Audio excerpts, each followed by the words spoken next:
Hello, elegant ladies. Welcome to Elegance Ignited, a place where I teach about elegance, sophistication, and femininity.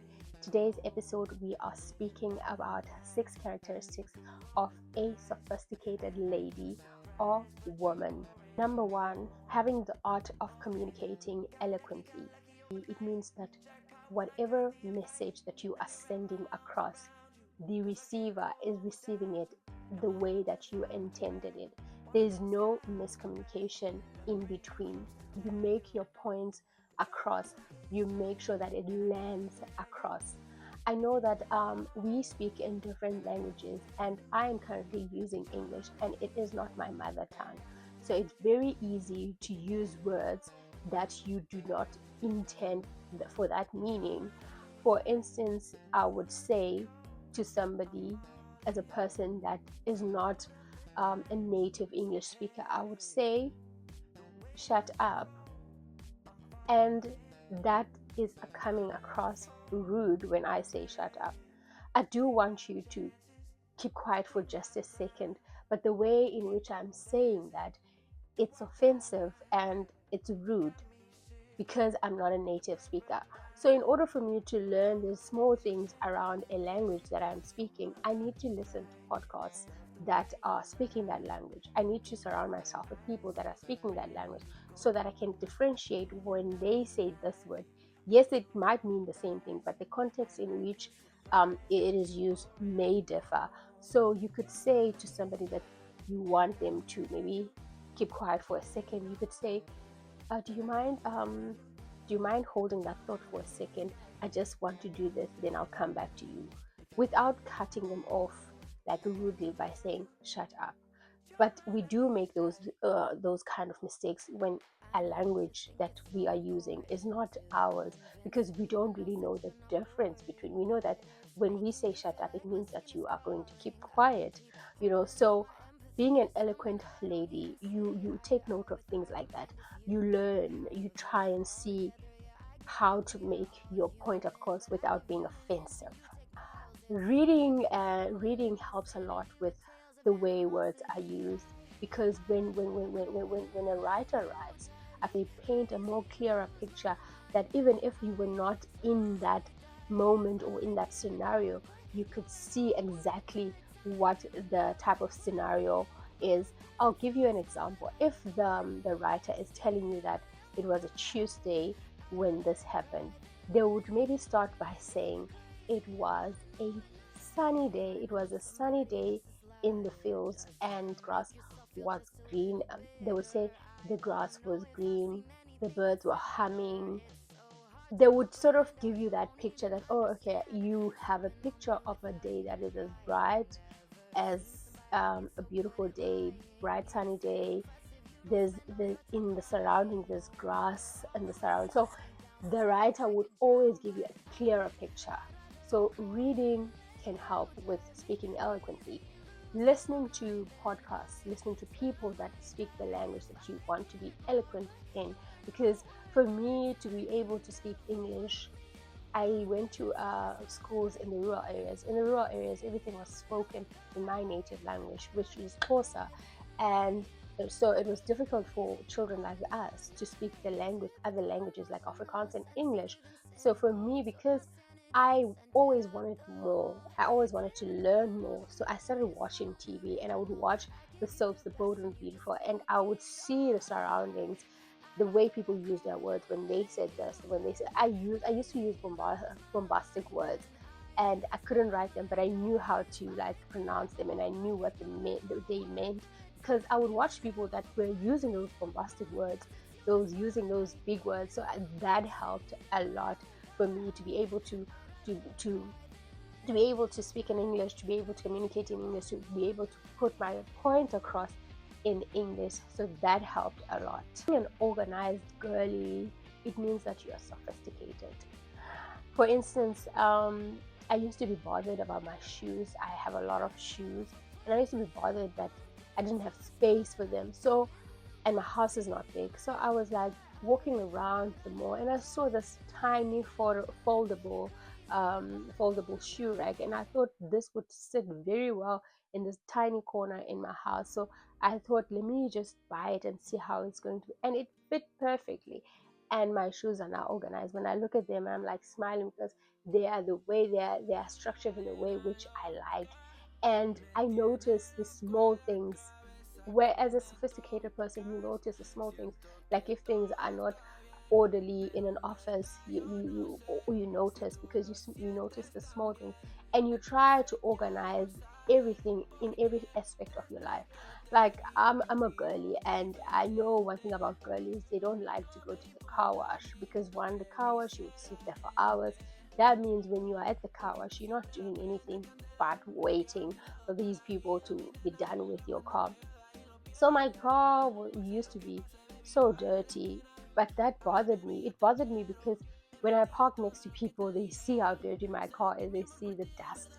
They see, and I would, maybe during the week I would sweep it, but sweeping it is not enough, because you need a hoover to go into the nooks and cranny of the car in order to make sure that they get into each and every corner of the car, so that it's sparkling clean. They wipe it, they make it smell nice. On the outside, they wash it. So I found a trick. I found a garage that's close by, and that garage on Sundays, it doesn't get full very early. So I go there very early. I know that if I go there, maybe I'll find one car that's there, and excuse me, I know that I'll find one car, or I'll be the first car, so that they get on with my car, wash it, and I go out. I make sure that in every aspect of my life, even with my workstation, my workstation, I know that there's a cleaner that's there, that cleans our offices, but the cleaner arrives almost the same time as me, which is 7 a.m. So sometimes if she's not there and I'm already there and I want to start working, it doesn't mean that I'll wait until she's there. I know where everything is. I'll just simply take a cloth and the detergent that is being used to clean the area. I just wipe it and clean it. And if I eat in my workstation or in my desk, I make sure that as soon as I'm done, I put everything away in the kitchen, because she is lovely. She does our dishes, even though she's not supposed to. So I put everything away. I can't be having glasses and cups that are dirty, that I've used maybe 3 or 4 hours ago. As soon as I'm done, I put everything away. So organizing my workspace, organizing my car, everything in my life, to my wardrobe, to my house, it gives me peace of mind, and it gives that vibe that you are a sophisticated person. I'm not perfect in that regard. I'm still learning other things, because I go to people's houses and I look at them and I'm like, oh, I didn't know you could do this. I didn't know you could find space by doing this. Maybe I see that people with smaller houses, and I'm like, but everything is organized here. Everything is like fits in a certain area, and I try to emulate that for my space and make it work for me. I am learning, and I just want to share what I know, so that you guys can learn as well as I learn from other people, and you can learn from me. Number 3, self-care. As a wife, as a content creator, a lot gets in your way. You feel like 24 hours in a day is not enough to do everything that you would like to do. But I think you have to sometimes put other things on the side and make sure that you are putting self-care at the top, because when you're not taking care of yourself, it means that you're neglecting yourself. You're not going to be the best version of yourself. You're not going to give the best of yourself to people, because you don't even give the best to yourself. So, prioritizing self-care. I know in a week, there's a day where I prioritize self-care. I do my toenails. I do my toenails, buff, shine, paint, soak, whatever. I do my hand nails at home. I do my facials. I do a mask. I will wear a mask for a certain period. Do my facials and trim my brows. All those good things, and that makes me feel good about myself. I take care of myself in that way. That is the physical part, that I take care of myself. But also, there's an emotional part to us. We are spiritual beings. I journal. I journal a lot in order to take care of the spiritual part, because we don't sometimes take care of that. We have thoughts that we need to to let out. We have anxieties that we need to let out. And also prayer is a big part of the way that I take care of myself. And I believe that when I go to God and I speak about my anxieties, my stresses, and I speak to God, I feel better. I feel reassured, knowing that there's somebody that's out there that is looking out for me, that has my best interest at heart. So that is good in a way, and I take care of myself. And I do sometimes meditate, even though it's not something that I do on a regular basis, but I do meditate. I do mindful meditation, and I also do meditate on God's word. When I feel like I'm not sure about certain things, I find a Bible scripture that's going to speak to the current situation that I have, and I meditate on that scripture day in, day out, until I feel like, okay, I can take on the world, I can continue with my life, and I meditate on that. A sophisticated lady has attention to detail. Attention to detail is one of the biggest things, the way that I pay attention to detail. Like in my wardrobe, I would have stuff. My wardrobe is separated according to the dresses, t-shirts, and whatever. But sometimes it gets disorganized because you've been um, looking for stuff, misplacing stuff, that sort of thing. But I kid you not, if somebody went into my wardrobe and maybe did something, looked for something, took something, or placed something, I will notice if that somebody is not me. I will notice because I pay attention to detail. I know how certain things were. So if you come into my space and you touch things, I will see that you have touched it because I know how each thing is positioned in my space. That's how much detail I pay. And also paying attention to details is very important. It's very important in every aspect of your life.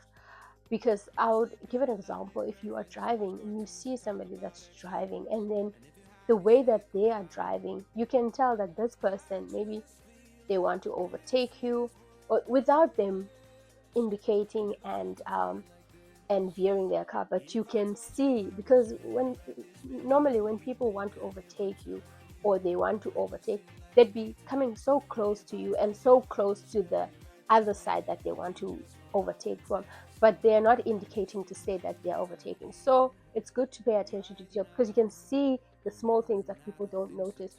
Or in a in a setting where you are driving, there's people that are walking around, and then if you are a person that's paying attention to detail, you see unusual activities.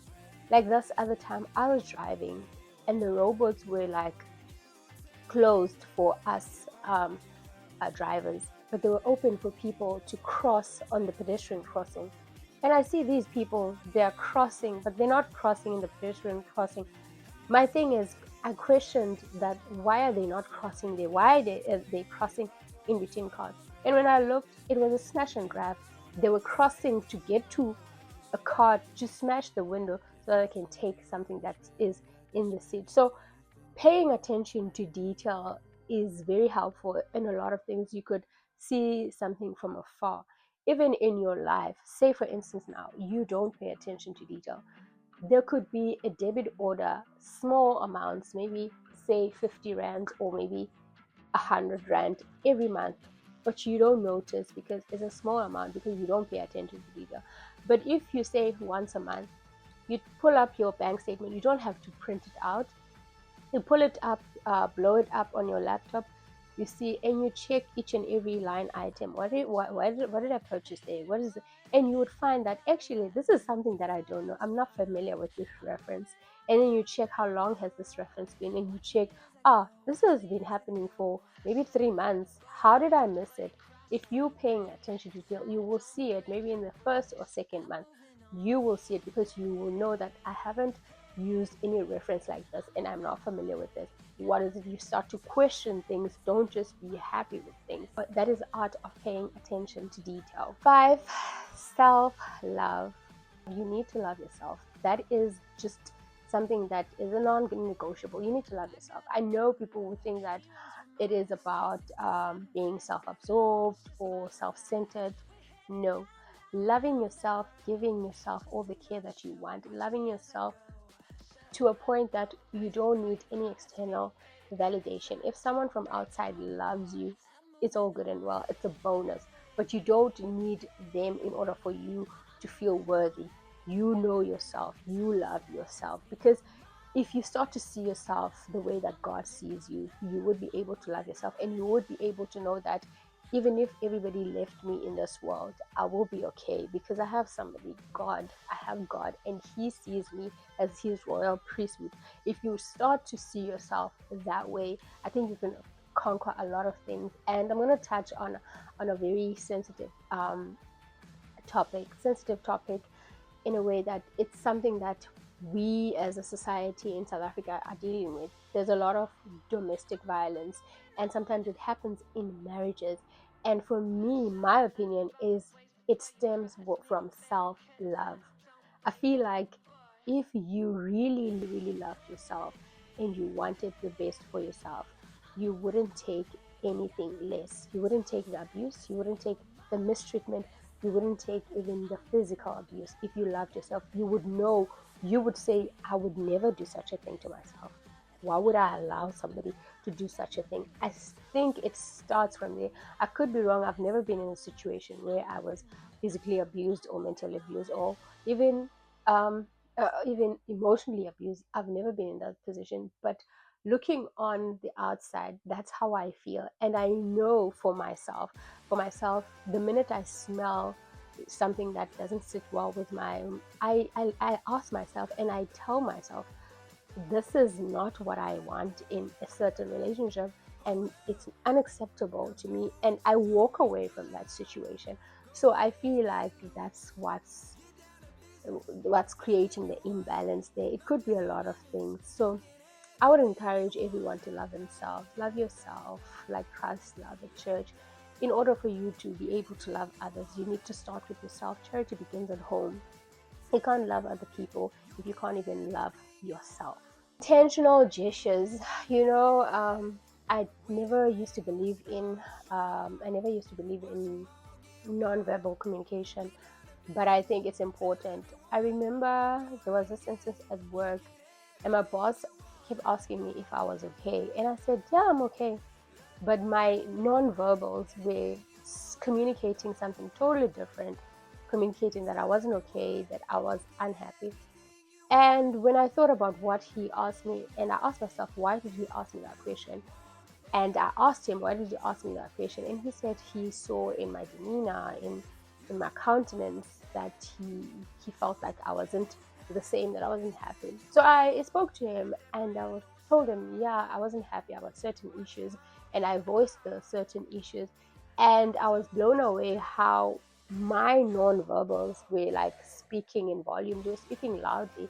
And I actually believe that you could say this, but your your non-verbal gestures could be communicate something else. So it means that you need to be aware of maybe how you're sitting.